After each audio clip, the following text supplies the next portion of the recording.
ಇವತ್ತು ಮಂತ್ರಿಗಳು ಬರಲಿಲ್ಲ, ಅವರು ಕುಪ್ಪಳಿನಲ್ಲಿ ಒಟ್ಟಿಗೆ ಇದ್ವಿ ಇವತ್ತು ಬೆಳಿಗ್ಗೆ. ಹಾಗಾಗಿ ಬೆಂಗಳೂರಿಗೆ ಅರ್ಜೆಂಟ್ ಆಗಿ ಹೋಗ್ಬೇಕು. ಅಪ್ಪ ಇವರಿಬ್ಬರನ್ನಾರು ನನ್ನ ಜೊತೆ ಕಳಿಸಿ ಅಂದ್ರು.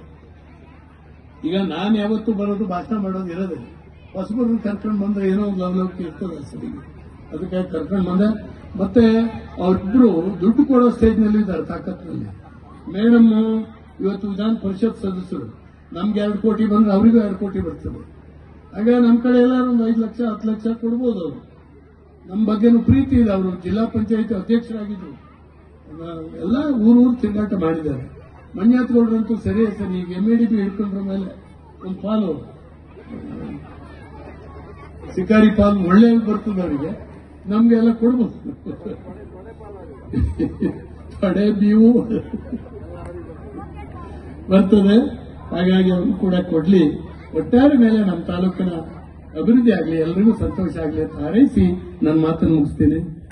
ಅರ್ಜೆಂಟ್ ಆಗಿ ನಾನು ಟ್ರೈನಿಗೆ ಹೋಗಬೇಕಾಗಿದೆ. ಹಾಗಾಗಿ ಎಲ್ರಿಗೂ ಧನ್ಯವಾದಗಳು. ಮುಂದಿನ ಕಾರ್ಯಕ್ರಮ ನೀವೆಲ್ಲ ಸೇರಿ ನಡೆಸ್ಕೊಡಿ ಅಂತ ಹೇಳಿ ಹಾರೈಸಿ ನನ್ನ ಮಾತು